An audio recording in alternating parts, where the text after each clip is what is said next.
punya pasangan yang menurut netizen gak pantas buat aku. Netizen ini kayak gak percaya sama pilihan aku kan gitu. Terus nanti orang tersebut banyak tuh menerima DM. Kok lo bisa sih sama Prilly? Lo gak pantas buat Prilly. Emang lo punya apa buat Prilly? Aku lagi yang harus nentangin untuk perilaku orang lain. Gitu lo capek. Sorry banget nih kalau kangen Prilly bucin, kangen Prilly apa. Guys, aku jadi ngumpet-ngumpet juga karena kalian. Karena kalian yang selalu mengganggu kalau misalnya aku punya pacar gitu loh. Aku juga kadang sedih misalnya aku punya pacar tapi aku ngakunya single. Di titik ini tuh bingung gitu. Karena aku di titik lelah meredam ego laki-laki sih sumpah.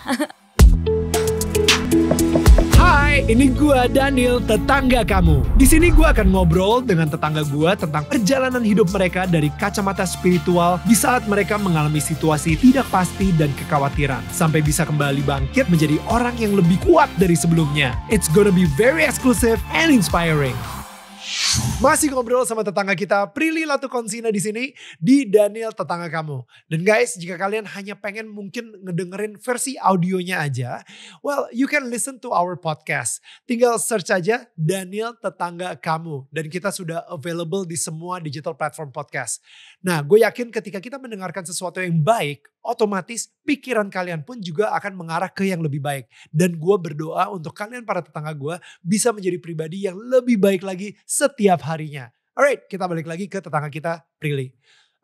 Pril, ngomongin soal pasangan ya. Dari tadi kita ngomongin pasangan terus gitu ya. Nah, jadi sekarang ini nih kan lo mikir, wah ini kayaknya agak susah deh kalau misalnya gue punya pasangan di luar dunia entertainment. Apalagi orang ini yang tadinya dia mungkin gak suka spotlight, tapi mau gak mau dibilang nanti jadi pacarnya Prilly. Jadi pacarnya Prilly gitu. Dan akhirnya mungkin jadi suaminya dan itu bakal lebih di spotlight lagi dan lain-lain gitu. So sekarang strategi gimana Pril? Untuk mencari pasangan untuk lu sendiri gitu. Jujur aku bingung sih. Di titik ini udah bingung sebenarnya. Di titik ini tuh bingung gitu karena aku di titik lelah meredam ego laki-laki sih sumpah. Contoh nih misalnya Iman Usman ya. Dia kan digosipin pacaran sama aku. Nah dia itu obviously sahabat aku gitu, bukan pasangan. Akhirnya dia bebas lah ngungkapin perasaannya dia digosipin sama aku. Mungkin kalau pasangan beneran enggak. Langsung syup. Kalau pasangan beneran dia enggak mau menyakiti aku atau apa. Jadi dia enggak mau ngomongin pendapat dia soal itu. Tapi Iman ngomong gini, lo tahu gak? Gue punya prestasi banyak banget. Gue lulusan S2 di Columbia, Harvard. Gue bikin aplikasi yang dipakai sama banyak orang. Gue ini. Tapi gue dikenal cuma gara-gara gue digosipin sama lo gitu. Itu artikel, kalau di Google ngetik nama gue, artikel paling atas, Iman Usman yang diusulkan pacaran dengan Prilly Latukonsina. Gak ada prestasi gue yang lain yang dilihat. Di situ aku mikir, gila ya kasihan juga gitu pasangan aku. Kalau dia merasakan apa yang Iman rasakan. Tapi mungkin selama ini pasangan-pasangan aku yang kemarin sempat pacaran sama aku gak ngomongin itu. Karena mungkin gak mau menyakiti aku atau gak mau ngasih lihat egonya. Ya kan? Kalau Iman kan sahabat aku, bebas dia mau ngomongin apa aja. Sebel banget gue gitu. Masa gue dikenalnya sebagai Iman yang diisukan pacaran sama Prilly, gak dikenal tuh gue sebagai si pemilik apa. CEO-nya ini. Terus gue gak dikenal tuh sebagai yang lulusan Harvard gitu. Enggak gitu. Nah di situ aku mikir kan kayak kalau aku punya pasangan ada ego itu yang harus aku redam. Dan aku di titik lagi gak pengen aja ngeredam ego-ego itu. Jadi aku makanya ya udah I'm single and very happy gitu. Karena lelah sih gitu loh. Tapi tadi kan lu sempat bilang gitu kalau misalnya lu ngomong sama nyokap, udahlah ngomong sama orang tua, gue umur 35 ya nikah. Abis itu nyokap lu bilang I don't know, something yang mungkin merubah apa sih yang lu takutin segala kayak gitu. Nah dari 35 sekarang akhirnya ke berapa nih? Ke berapa aja terserah. Sumpah aku di titik ke berapa aja terserah. Aku tuh udah di titik kayak bodoh, pasrah gitu. Gak mau usaha gitu. Karena itu capek banget. Jadi aku tuh kalau di relationship tuh capeknya tuh ya meredam ego-ego yang kayak gitu, meredam omongan orang tuh capek gitu. Karena ya gak bisa dipungkir ya aku punya fans atau punya netizen yang luar biasa pedulinya sama aku. Alhamdulillah gitu. Cuma itu jadi bumerang buat aku di saat aku punya pasangan. Misal aku punya pasangan yang menurut netizen gak pantas buat aku. menurut netizen gak pantas buat aku. Jadi netizen ini kayak gak percaya sama pilihan aku kan gitu. Terus nanti orang tersebut banyak tuh menerima DM. Kok lo bisa sih sama Prilly, lo gak pantas buat Prilly, emang lo punya apa buat Prilly? Kadang itu dikasih lihat ke aku. Kamu mau lihat gak sih aku nerima DM apa tiap hari gitu. Aku lagi yang harus nentangin untuk perilaku orang lain gitu loh, capek gitu loh. Kayak kadang perilaku mereka jadi berubah ke aku karena omongan orang. Itu gak adil buat aku. Karena omongan orang yang tidak bisa aku kontrol, tidak bisa aku redam. Yang nanggung gak enaknya aku gitu loh. Aku yang harus nanggung dia bad mood, aku yang harus nanggung dia sedih, aku yang harus nanggung dia jadinya insecure. Capek gitu. Dan ini adalah pilihan aku tidak mungkin bisa mengunduh popularitas aku, dan aku tidak mungkin bisa marahin fans aku gitu. Atau marahin netizen di luar sana. Ya jadi yang aku bisa lakuin adalah menunggu pasangan yang bertato, yang secure, mukanya serem, gak punya Instagram dan secure. Aku tinggal menunggu aja pasangan yang secure enough untuk tidak peduli sama omongan orang. Secure enough yang kalau misalnya dia di acknowledge sama orang, pacar Prilly Latuconsina bukan sebagai dirinya dia yang dia bangun gitu. Secure enough untuk ya punya pasangan yang dilihat publik gitu. Yang jadinya kayak milik bersama ya gitu kayak. Tolong gitu. Jadi aku menunggu aja lah pasangan yang bisa tepat gitu. Daripada aku cari-cari atau aku memberikan pengertian, akunya udah lelah juga di sebelah situ gitu. Karena ya aku jadinya tidak punya pasangan kan berarti ada kegagalan ya. Nah aku udah capek sih dengan kegagalan itu gitu. Kayak aku harus ngeredam insecurity orang. Akunya juga di satu sisi sebenarnya juga insecure gitu, tapi harus juga ngejaga perasaan gitu, capek banget gitu. Dan balik lagi, apalagi kalau aku deket sama orang yang bukan dunia entertainment gitu, gak semua orang pengen punya pacar kayak aku, gak semua orang pengen punya hidup kayak aku. Tapi kita gak bisa menghentikan orang dalam jatuh cinta nih. Misalnya nih orang, gue gak mau pacaran public figure, tiba-tiba kecantol nih sama aku. Itu lebih ribet lagi kan, kita kayak aduh lo aja gak mau tadinya sama public figure, terus lo gimana nih suka sama gue harus ngelindungin lo kayak gimana nih gitu. Udah ngumpet aja. Nggak, bukannya apa ya, maksudnya gue sendiri itu actually selama I think 8 tahun orang gak ngeh kalau misalnya gue udah nikah. Oh iya sih, aku jadinya juga pengen ngumpet aja sih jadinya. Ya tapi kecuali kalau misalnya lu hamil dan punya anak, nah itu ya baru gitu. Tapi jujur aku sampai kayak sumpah sih kalau aku punya pacar aku tidak akan bilang. Dan dan sorry banget nih kalau kangen Prilly bucin, kangen Prilly apa, banyak kan orang yang kayak gitu. Guys, aku jadi ngumpet-ngumpet juga karena kalian. Kayak karena kalian yang selalu mengganggu kalau misalnya aku punya pacar gitu loh. Tapi it's very healthy karena yes, kita sebagai artis kadang-kadang tuh kehidupan personal kita sama kehidupan profesional kita itu udah jadi abu-abu gitu kan. Gue kemarin itu yang 8 tahun ketika gue bukan ngumpetin sih, tapi maksudnya gue emang gak terlalu expose banyak. Karena gue ngerasa, dan ini nih, kita itu adalah konsumsi publik. Jadi bahasa public consumption atau bahasa kotornya adalah kalian bebas mengkonsumsi kita. Lu bisa ngomong apa aja tentang kita, lu bisa julid apa aja tentang kita, and it's okay karena kita udah tahu banget ini adalah salah satu tanggung jawab atau mungkin resiko lah dari pekerjaan kita bahwa kita akan dikonsumsi oleh publik. And it's okay. Tapi gue gak pengen anak gue lu konsumsi juga. Itu kan boleh dong kita kayak gitu. Gitu kan. Dan gue gak pengen istri gue yang mungkin belum siap saat itu untuk berhadapan dengan kamera dikonsumsi juga sama publik. Nah untuk itu gue memilih untuk tidak mengekspos. Dan gue sering banget lah di interview sama wartawan, Daniel kita dengar udah married, bla bla bla bla bla bla, gimana dong ini segala. Gue bilang kayak ya saya memilih untuk secara apa ya, ini banget lah, jelas banget gitu, saklek banget. Ini kehidupan personal gue, ini kehidupan profesional gue. Nah di kehidupan profesional gue bisa mengontrol penampilan gue untuk sempurna. di kehidupan personal, sayangnya gue bukan orang yang sempurna gitu.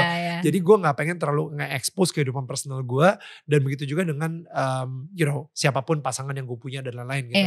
Dan akhirnya wartawan ngerti sih. Dia akhirnya nge-respect gitu. Mereka akhirnya merespect boundaries yang gue udah siapkan untuk mereka. Gue bilang sorry banget, gue ngerti lah. Gue ngerti ini pekerjaan lu, tugas lu untuk nanyain soal kehidupan personal gue. Tapi tolong ya bro ya, kita saling respect aja nih.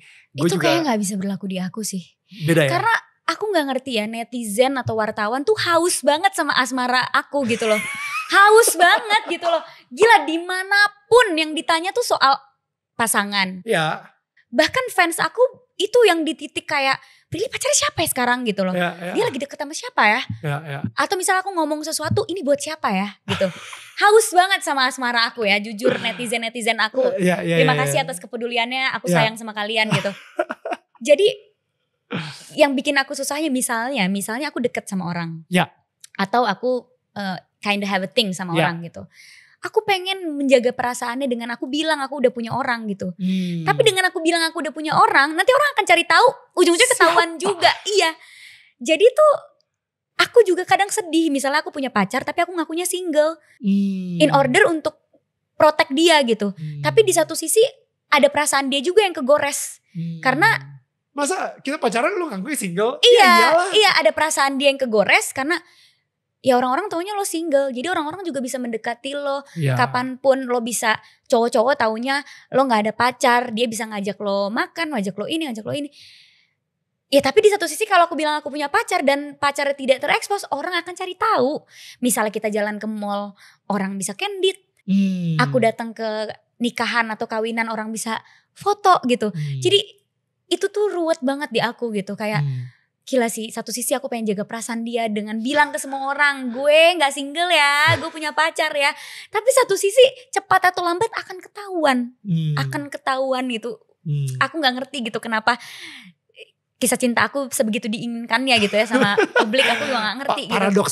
Paradoks ya. Akhirnya jadi kayak serba bingung gitu loh. Serba tarik-tarikan. Jadi jadinya aku ya sudahlah, aku enjoy begini aja gitu. Kayak sampai aku menemukan pasangan yang benar-benar siap gitu. Bokap nyokap itu gak ada nasehat nih di bagian ini nih? Mama aku suka ngeledekin aja sih, kayak masa iya sih gak ada satupun yang naksir sama kamu, ngeledekin aja gitu. Terus aku cuma kayak, mah gak semua orang sih. Aku bukan seleranya semua orang sih gitu. Kayak ya ada aja orang yang gak naksir mah. Aku paling suka kayak gitu. Atau misalnya dia suka nanya, kamu sebenarnya cinlok sih sama ini gitu. Misalnya mamaku kebangga netizen ya. Enggak gitu. Emang dia gak suka sama kamu? Enggak. Kok gak suka ya sama kamu, kenapa ya gitu. Apa salahnya dengan anak gue? Apa salahnya dengan anak gue ya gitu loh. Salahnya dengan anak gue. Dan kadang papa aku juga membangkitkan self esteem aku dengan yang kayak, padahal ya kalau papa cowok itu, papa udah bangga banget loh punya pacar kamu. Karena orang tua aku tuh suka ngelihat aku sedih kayak, ya mungkin juga gak banyak kali orang yang pengen punya pacar aku gitu. Karena aku mungkin hidupnya ribet, kompleks banget gitu. Mungkin mereka juga capek ngeliat hidup aku. Di saat self esteem aku lagi kayak gitu, orang tua aku kayak, enggak tuh papa kalau punya cewek kayak kamu, papa tuntun kemana-mana, bodoh dibully sama netizen. So cute. Jadi mereka yang kayak suka membangkitkan aku dengan kayak gitu di saat aku sedih gitu. Cantik begini kok, gini suka kayak gitu aja. Cuma mereka gak pernah ngasih target, gak pernah masalahin juga. Selagi aku single tapi aku bahagia dan aku terlihat gak punya masalah di sebelah situ, ya mereka gak apa-apa gitu. Daripada aku in relationship nangis-nangis gitu kan, mereka juga males gitu ngelihat. Lu sendiri yang lu takutin banget dari sebuah pernikahan itu apa? Selain kalau misalnya ini kan pacaran ya. Tapi kalau misalnya nikah sendiri kayaknya udah komitmen aja, udah ya udahlah, netizen tahu pun juga gak apa-apa gitu. Atau karena lu tadi sempat bilang gitu, kayak misalnya apa sih sebenarnya yang lu takutin dari kenapa lu pengen mengundur pernikahan ke umur 35 gitu misalnya. Karena menurut aku menikah itu perlu banget mental yang kuat dan sikap kita dan kemampuan kita untuk adjust, penyesuaian. Kalau kita gak punya itu atau belum siap untuk menyesuaikan diri, bisa berantem terus gitu, bisa gak bisa gitu. Mungkin juga karena aku anak pertama, melihat pernikahan orang tua aku. Asam garam aku saksikan sendiri gitu. Right. Akhirnya di saat aku dewasa aku menyimpulkan memang menikah itu harus siap mentalnya. Harus bener-bener gak bisa ya udah yang penting satu rumah deh gitu. Kayak ayo kita membangun rumah tangga. Enggak segampang itu gitu.